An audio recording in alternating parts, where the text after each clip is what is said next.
Meus irmãos, muita paz. Há muitos anos venho lendo o Evangelho, o Novo Testamento, tentando descobrir ali as lições mais importantes, o que de fato eu poderia aprender, mas não aprender como me foi ensinado, mas buscava e busco uma compreensão à luz da evolução da criatura humana, porque as lições ali foram passadas há mais de 2000 anos. Isso significa dizer que aquelas pessoas que ouviram aquelas palavras, hoje já evoluíram. Se forem as mesmas, cabem novas interpretações, cabe um novo entendimento. E o principal deles, que eu gosto muito de frisar, que merece uma nova interpretação, é a respeito do perdão. Muito raramente nós vamos encontrar uma pessoa que nunca precisou perdoar alguém.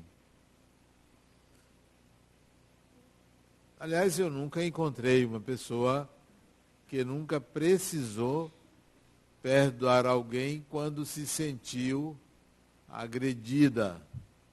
É natural.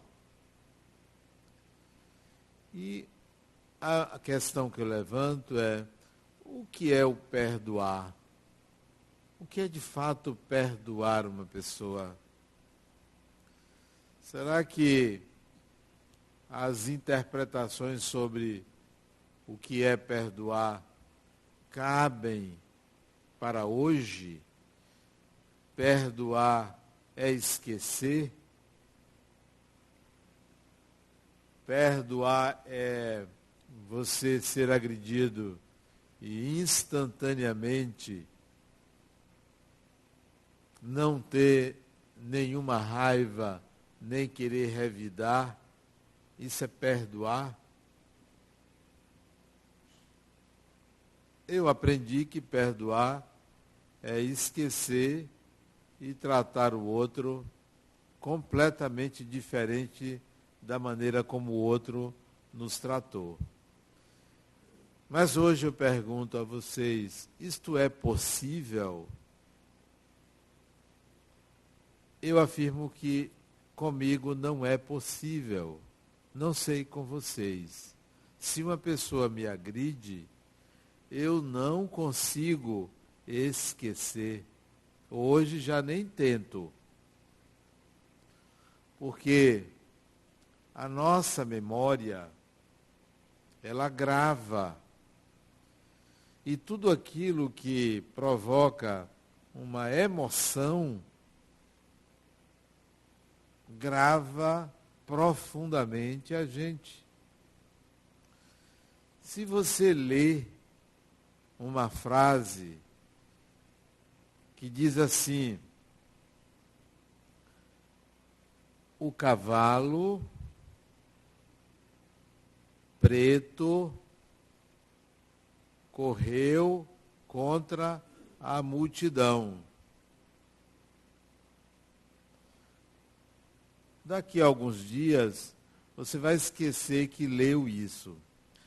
Mas se você estava na multidão contra a qual o cavalo correu e foi na sua direção, gerando uma emoção de medo, você não vai esquecer a experiência, porque a experiência gerou uma emoção. Então você vai lembrar do cavalo, da cor, do tamanho, da hora, porque gerou uma emoção. Ao passo que a leitura pura e simples não gerou emoção, você vai esquecer e sequer lembrar que o cavalo era preto. muito menos que ele vinha da direita ou da esquerda. Se uma pessoa lhe agride, isto gera uma emoção.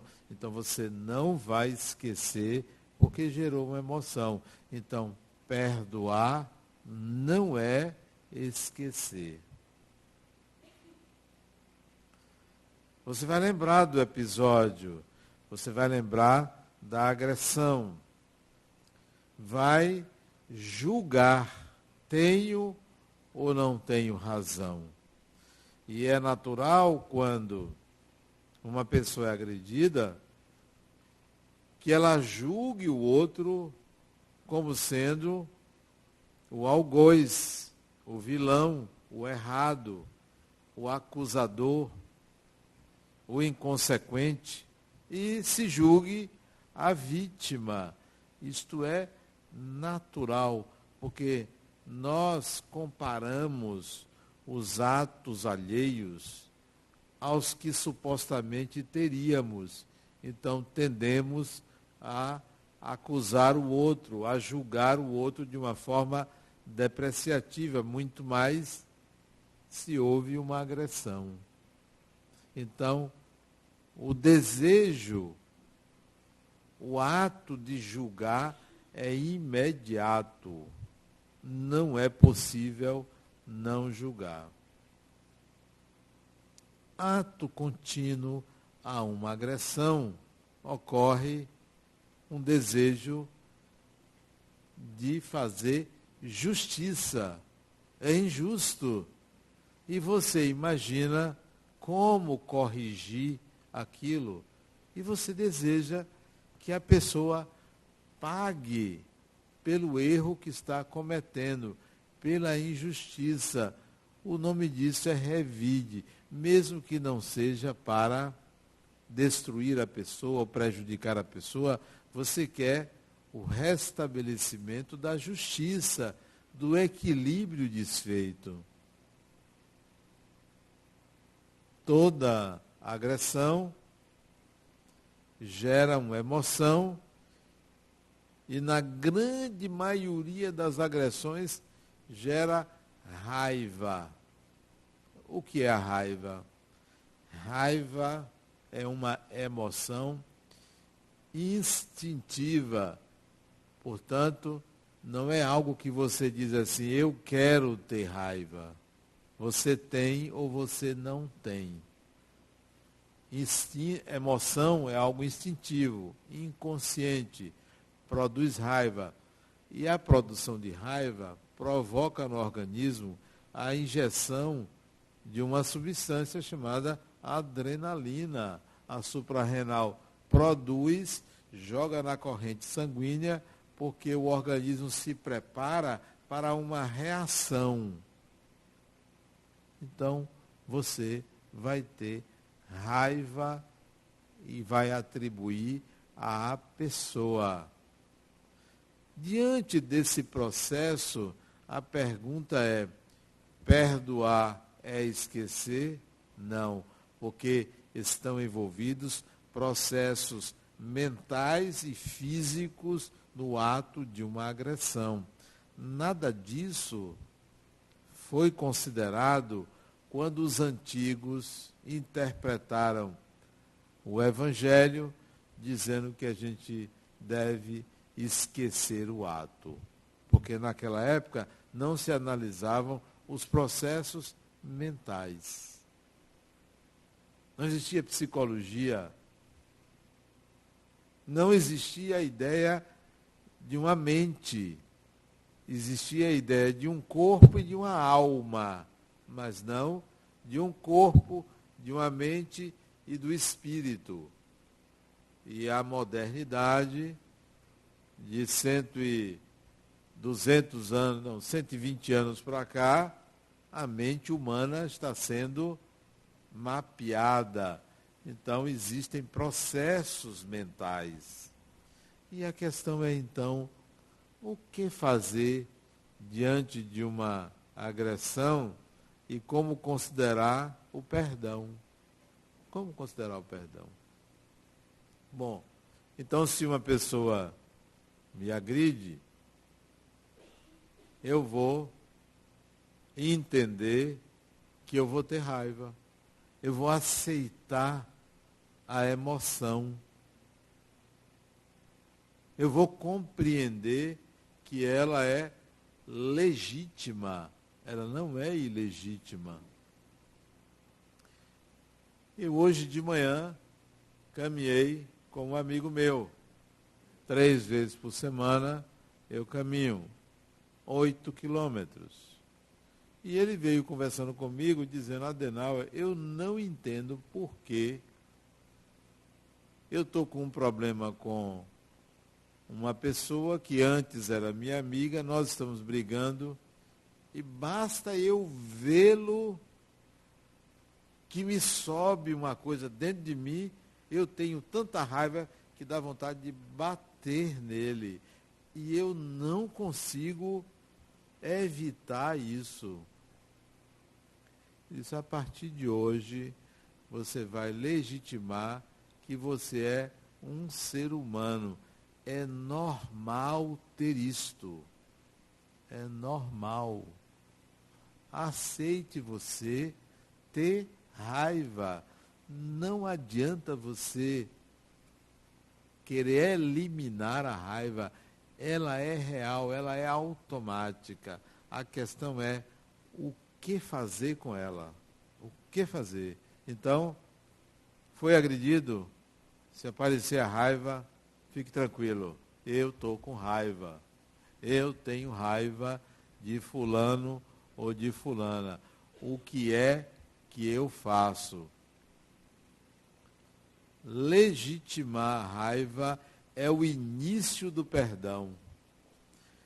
Querer esquecer é dizer: eu não vou conseguir perdoar, eu vou me enganar.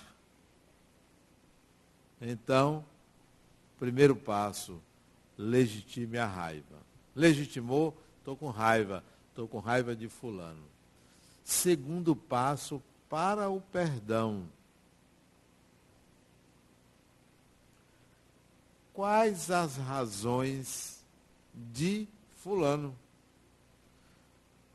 Então eu mudo o julgamento de que eu tenho razão e ele não tem, eu vou encontrar as razões. Fulano fez isso, fulano me agrediu porque ele me vê como rival, porque ele é alguém que quer me retirar tal objeto, é alguém que acha que eu lhe feri, etc, etc. Eu vou tentar encontrar as possíveis razões do outro. E quando eu digo razão, não quer dizer que o outro tenha razão, quer dizer causas do outro. Quais os motivos do outro? Não é que o outro tenha razão, não. Qual o motivo? Uma pessoa pode roubar outra e eu dizer: eu entendi porque ela roubou. Ela roubou porque ela quer ter o que o outro tem e ela não alcança. É por inveja. Entendi, foi a inveja. Ou então eu posso entender que o roubo se deu por um transtorno de personalidade antissocial ou dissocial. Entendi, essa pessoa tem uma psicopatia. Então eu tenho que encontrar os motivos da agressão do outro. Isso não significa dizer que o outro está certo e eu estou errado. Eu quero entender os motivos. Nós não fazemos isso. Simplesmente dizemos: o outro está errado. A injustiça vai à frente sem o entendimento dos motivos. Então, para você perdoar uma pessoa, você precisa compreender os motivos da pessoa, o que não significa dizer que ela está certa ou errada. Terceiro passo, para perdoar. Porque se você não fizer isso, você não vai aprender o que é o perdão. Você vai mascarar. O terceiro passo é: se fulano me agrediu, alguma coisa eu preciso aprender. Por mais injusta que seja a agressão, a vida está me dando uma lição. A vida está me dando uma lição. Alguma coisa eu preciso aprender. E, infelizmente, o outro está sendo o instrumento, mas eu preciso aprender alguma coisa. Então, se alguém fala mal de mim, injustamente, eu preciso aprender alguma coisa com aquilo. Recentemente, eu passei pela seguinte experiência. Recentemente, coisa de 4 meses, 5 meses, eu fiz uma palestra aqui e alguém postou na minha página, na rede social, a palavra hipócrita. Hipócrita. Fiquei com raiva. E o sujeito se identificou. E eu o conheço. E eu fui analisar quando é que eu fui hipócrita com ele. Não me lembrei. Em nenhum momento. Eu tive um relacionamento social com ele e com a esposa dele. Mas eu não entendi por que ele me chamou de hipócrita. Fui analisar, às vezes, na vida, que eu fui hipócrita e que ainda sou. E encontrei. Olha que coisa útil. Se ele não tivesse me chamado de hipócrita, eu não teria feito uma análise. Então eu tenho que buscar a lição que a vida quer me dar. Mas eu fiz mais. Entrei em contato com ele. Respondi publicamente. Fulano, peço desculpas se fui hipócrita com você, mas eu não me lembro. Se você puder me ajudar a me esclarecer, mas de antemão eu peço desculpas.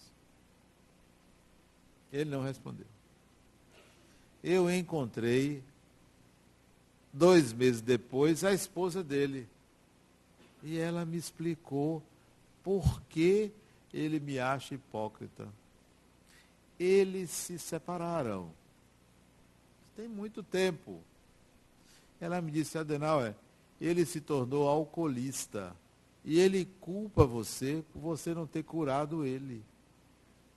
Eu disse, gente, até pelo que eu não fiz, porque ele disse que você prega o bem, mas com ele você não fez o bem. Eu disse, olha, eu até gostaria, mas ele nunca me pediu. Eu não sabia. Eu entendi as razões dele. Ele me exigia um poder que eu nunca disse que tinha, de curar uma pessoa que é alcoolista. Mas são as razões dele. Terceiro passo do perdão é você saber que a vida está querendo lhe dar uma lição, mesmo que a agressão seja injusta. Se alguém chegar para você e dizer, você roubou e você nunca roubou de ninguém, analise. É a vida que está lhe dando um recado. Porque se a vida não quisesse lhe dar recado, jamais alguém lhe chamaria de ladrão. Então é sempre assim. Toda agressão é um recado da vida. Aquelas que vêm de um indivíduo, de uma pessoa, esta pessoa se colocou como um infeliz instrumento da vida. Sempre se pergunte, o que é que eu preciso aprender? Sempre. Então, esse é o terceiro passo do perdão. Lembram? O primeiro, legitime sua raiva. O segundo, compreenda os motivos do outro. Terceiro, há uma lição que você deve aprender. Quarto passo do perdão. Observe que perdoar não é esquecer.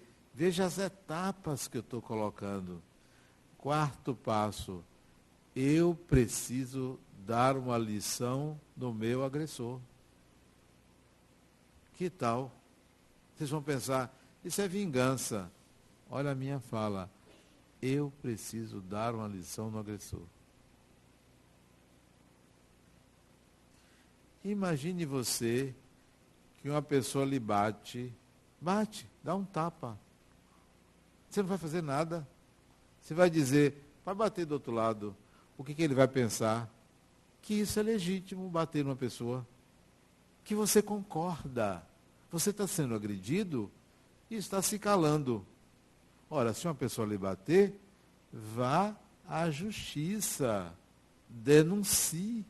Porque esta pessoa precisa aprender a não agredir fisicamente a ninguém.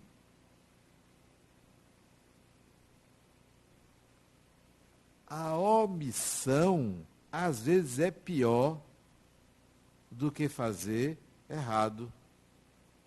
Porque a omissão legitima o comportamento do outro. Faz com que o outro pense assim, então é assim, eu vou continuar fazendo. Porque a pessoa não faz nada, não diz nada. Então, o quarto passo do perdão, eu preciso dar uma lição nessa pessoa para que ela não continue fazendo isto. Não é para prejudicá-la, não é fazer a mesma coisa que ela fez comigo, mas é uma lição para aprender. O problema é que o seu nível de evolução poderá levar isso de tal maneira que você esteja se vingando. Não deve ser uma vingança. Observe como você quer dar uma lição no outro. A depender da agressão, eu vou dialogar com o outro. Por que você está fazendo isso comigo? Por que você me agrediu? Eu me lembro de Jesus. Jesus, quando foi açoitado, levando a cruz, ele não ficou calado. Porque calar-se seria se omitir. Carregando a cruz, levando chicotadas. Pegue o Novo Testamento, você vai ver, ele diz assim, por que você está me batendo? Se eu nada lhe fiz, por que você está me batendo? Isso é uma reação à atitude do outro. É um questionamento. Qual a razão de você estar fazendo isso comigo? Jesus fez isso. Ele não disse, você bateu do lado de cá, agora bata do lado de lá. Porque oferecer a outra face não é apanhar. Oferecer outra face é, se você vem com violência, eu vou com paz. Essa é a outra face. Mas eu não vou ficar calado. Eu vou usar outra face. Eu vou fazer o contrário do que você está fazendo comigo. Mas alguma coisa eu vou fazer. Então, o quarto passo é, eu quero lhe dar uma lição, você que me agride. Eu vou tentar fazer você aprender a não fazer mais isso. Mas não se preocupe, eu não vou lhe bater, não vou falar mal de você, não vou agir como você agiu. Eu quero que você aprenda. E aí está o valor do perdão. Ambos devem crescer. Se eu aprendi, entendendo o recado da vida, eu quero lhe ensinar algo para você não mais fazer isso com ninguém. Perdoar é levar o outro à condição que você alcançou. Nem sempre é possível. Você não encontra o outro.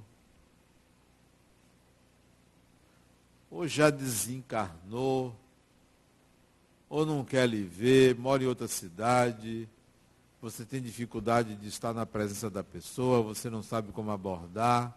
Está aí. A sua dificuldade é exatamente essa. É não saber lidar com o agressor para educá-lo. Para educá-lo.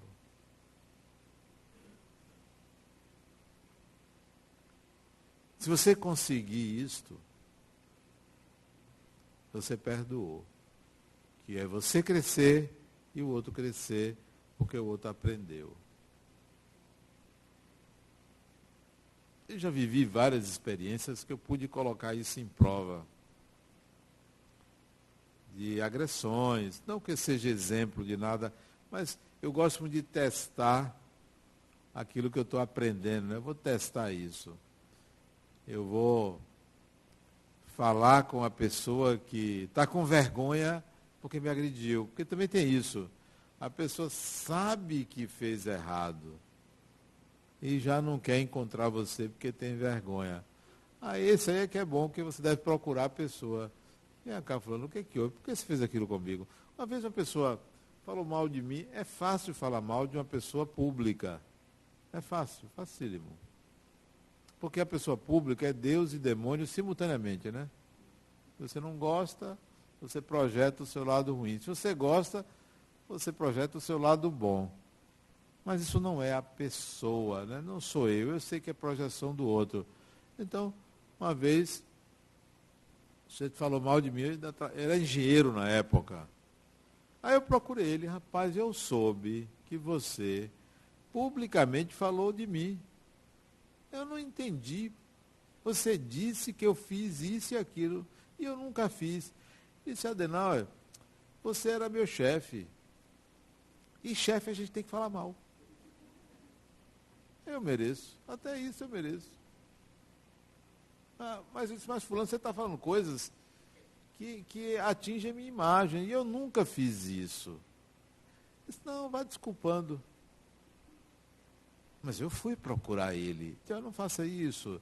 Você faz isso com outras pessoas, você vai arranhar mais da pessoa. Mas creio que é melhor o diálogo, né?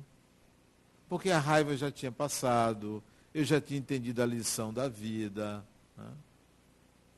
Era um teste, era uma forma de avaliar a minha experiência, a minha transformação.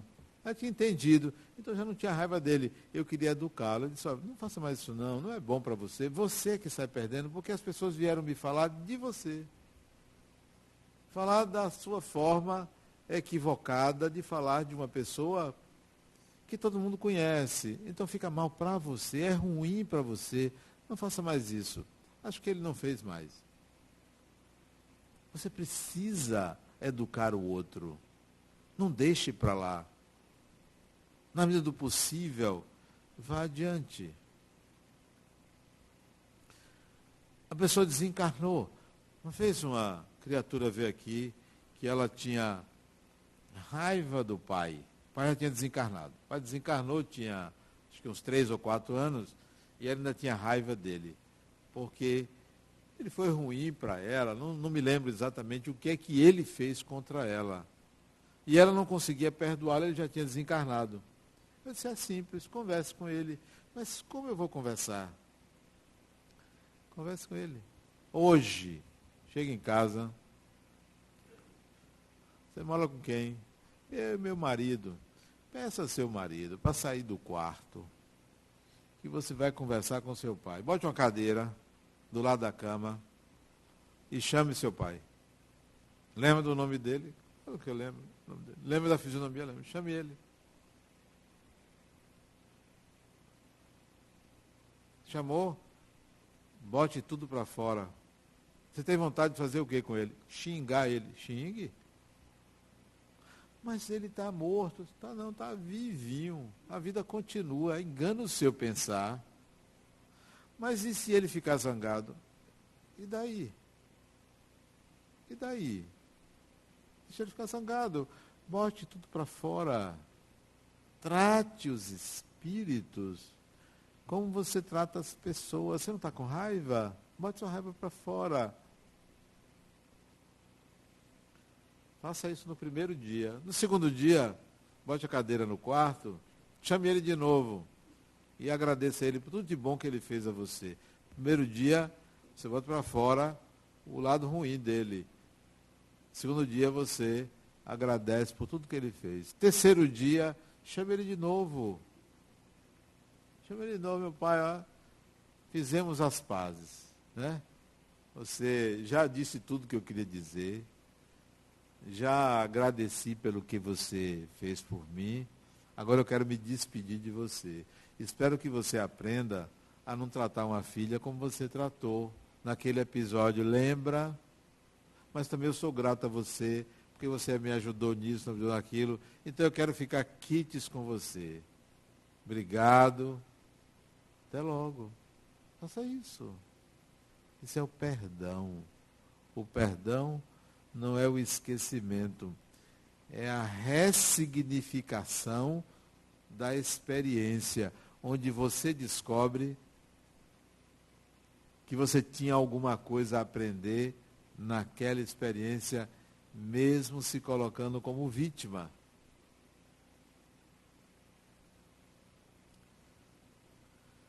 As interpretações antigas levam a gente a se sentir culpado, porque você não conseguia perdoar e está lá dizendo que você tem que perdoar, só que você não fez esse processo. Aí vem a culpa. A culpa vem porque você ainda está analisando as palavras do Evangelho como se tivesse há 2000 anos atrás. Você está no século 21. É a mesma coisa que você pegar ao pé da letra, amar ao próximo como a si mesmo. Eu quero ver esse. Não tem um ser humano que, gostando de si, amando a si mesmo, conheceu uma pessoa agora e já ama aquela pessoa. Me apresente um. Não é possível. Porque aquilo tem que ser reinterpretado à luz do presente. O amor é um sentimento que se constrói. Não é uma emoção, é um sentimento. Emoção é instantânea. Se alguém lhe agride, raiva. Isso é emoção. Agora, amar, construção, tempo, experiência de contato, conhecer o fígado do outro, o intestino. Algumas encarnações você pode dizer, eu amo você. Então, amar ao próximo como a si mesmo deve ser compreendido como um processo de longo prazo e não imediato. Só que você não consegue. A outra chega para mim e diz, não, por que eu não amo minha mãe? Criatura, ninguém é obrigado a amar ninguém. Ninguém é obrigado a amar ninguém. Você não é obrigado a amar seu irmão, seu pai, sua mãe, seu filho, sua filha, seu avô, sua avó. Você não é obrigado. Se você não sente nada, construa o sentimento. Sim, não se sinta culpada por não gostar, por não sentir amor, por um parente, por um familiar. Nós somos espíritos, estamos em processo de aprendizado. O amor é uma construção. Agora, respeite sua mãe, respeite seu pai, porque no Evangelho está honrar pai e mãe. Não está escrito amar pai e mãe. Honrar. Então você tem que honrar, respeitar. Então é um processo. A gente tem que pegar as interpretações clássicas e dar um novo significado àquilo, para a gente não se sentir culpado com uma maneira arcaica de entender os preceitos religiosos. Mais ainda, nós somos ocidentais. Ocidentais, estamos do Ocidente. Somos cristãos, em sua maioria, porque tem aqui no Ocidente muçulmanos, tem budistas, taoístas, hinduístas no Ocidente, mas a maioria é cristã, ou é católica, ou é evangélica, ou é espírita. Ainda tem os adeptos do candomblé, que não são nem cristãos, nem budistas, nem hinduístas, nem muçulmanos, mas alguns vêm de uma tradição católica, que há um sincretismo religioso entre o africanismo e o catolicismo. Então tem parte que é cristã e é espírita, é cristã e é de uma religião africana ou do candomblé. Ok. Então quando eu leio lá, amar o próximo como a si mesmo, isso é da tradição judaica. E o budista lá, que não leu isso, que não segue isso, ele aprende como que se deve amar. No budismo, a palavra amor existe, mas o sentimento a ser construído chama-se compaixão. Compaixão. Que é uma empatia solidária com o outro, colocando-se no lugar do outro para minorar a dor do outro. Compaixão.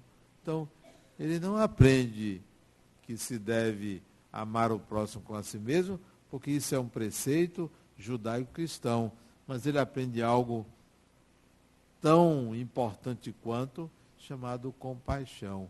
Para a gente entender que uma lição, ela não é universal, ela é particular. Que seria bom que todas as lições das religiões se unissem, porque são complementares, não são excludentes.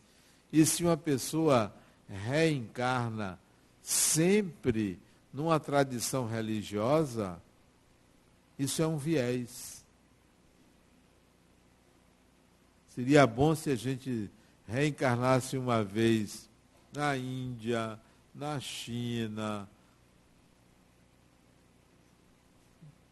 na Europa, na África, para a gente compreender a vida sob diferentes paradigmas e não simplesmente em cima de um conhecimento achando que todos devem entender daquela forma. Não.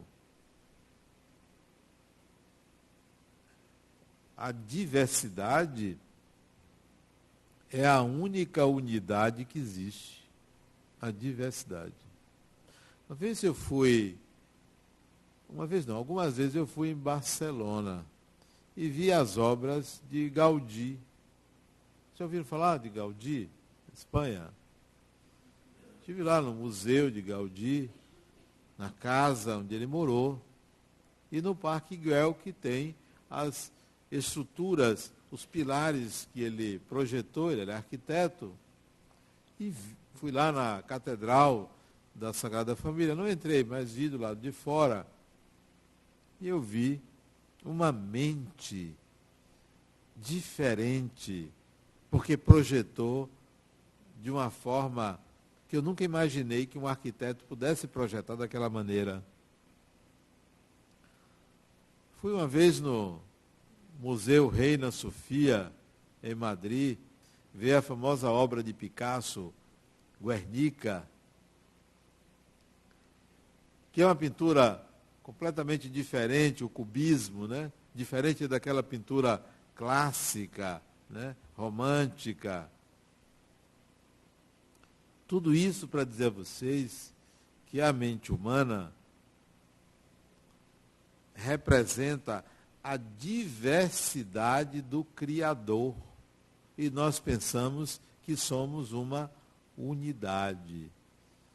Somos seres diferentes uns dos outros, cuja única semelhança é a origem divina.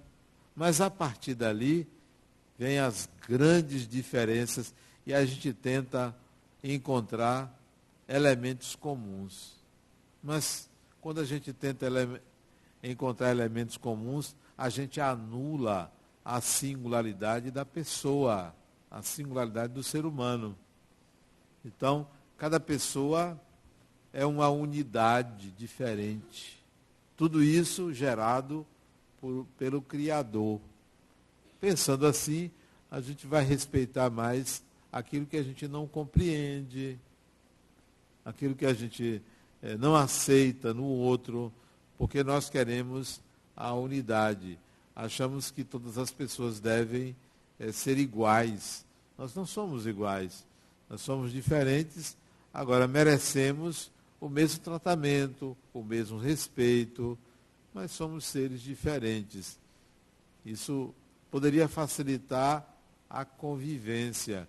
Em geral, a nossa convivência exige que todos sejam tratados igualmente e vistos igualmente.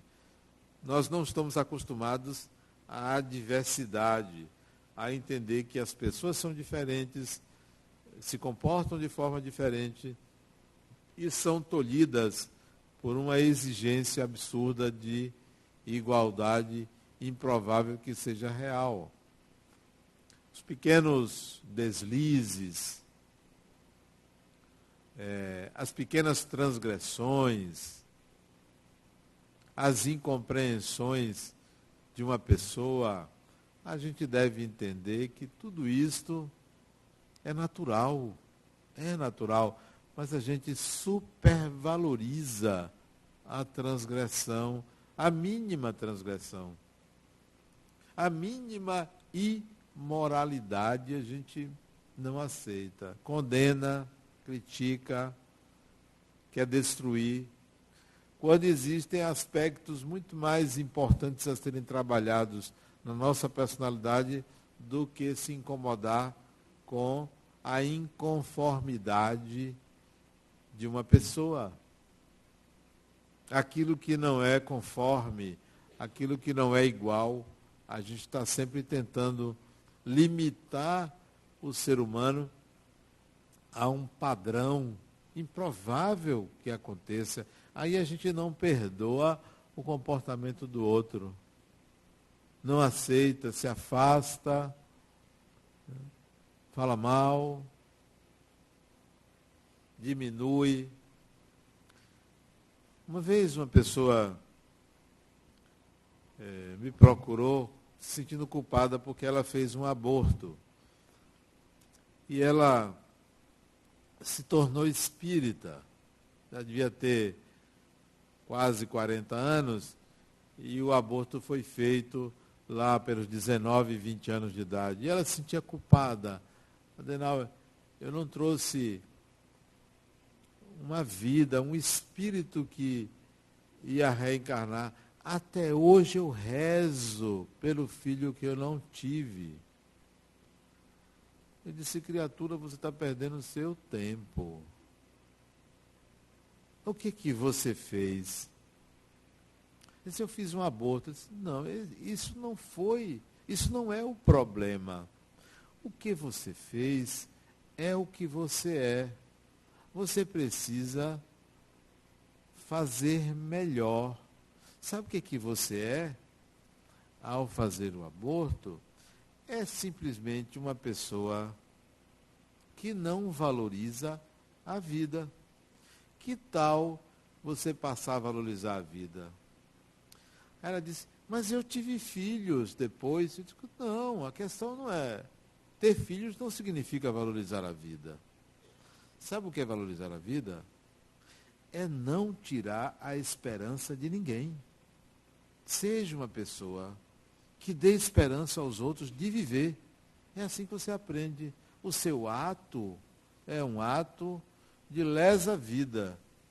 A mesma coisa que alguém hoje tirar a esperança do outro, está lesando a vida. Então, dê esperança. Estimule as pessoas a crescer, a se desenvolver.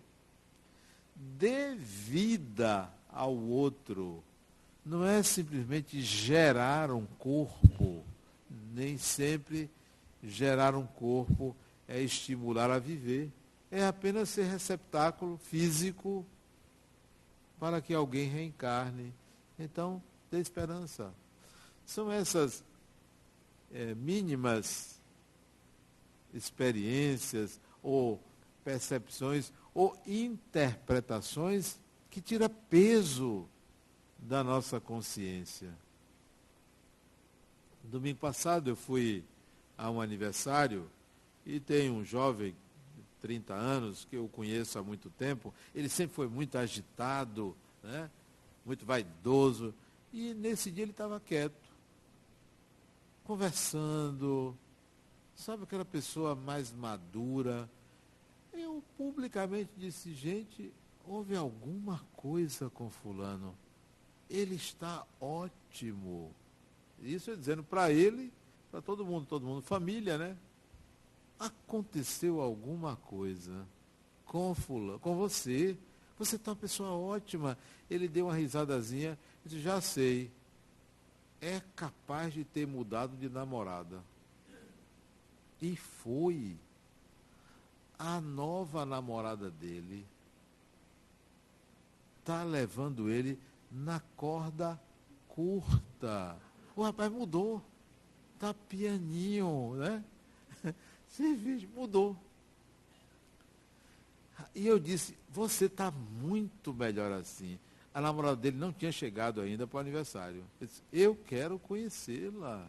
Eu quero dar parabéns a ela. Porque ela dobrou um gigante, né? Aquele gigante cheio de si. Aí a menina veio, né? A menina chegou. Baixinha, magrinha, olha.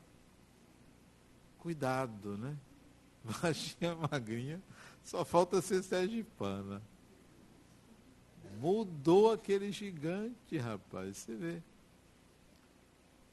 Valorize a vida, estimule a vida. É essa maneira com que você pode dizer assim, eu estou crescendo. E quando você conversa com as pessoas, diminuindo elas, olhando o lado sombrio delas, você está tirando vida. Ou quando você critica para diminuir a pessoa, exaltando-se, você está tirando a vida de uma pessoa. Porque quando alguém mata alguém, um assaltante, ele não está tirando a vida, porque aquele indivíduo é um espírito. Ele está mudando, infelizmente, a dimensão em que aquele espírito vai continuar a viver. Nem sempre uma bala tira a disposição de viver de quem desencarna. Pior do que uma bala é você diminuir as pessoas. Você está contra a vida. Você está agindo em favor de um narcisismo. Porque se você diminui o outro, você está se exaltando. Você está se enaltecendo. Então você está matando a pessoa. Então, vamos deixar de matar as pessoas e vamos dar vida, esperança às pessoas, porque a vida tem que ser vivida e vivida intensamente e apaixonadamente. Muita paz.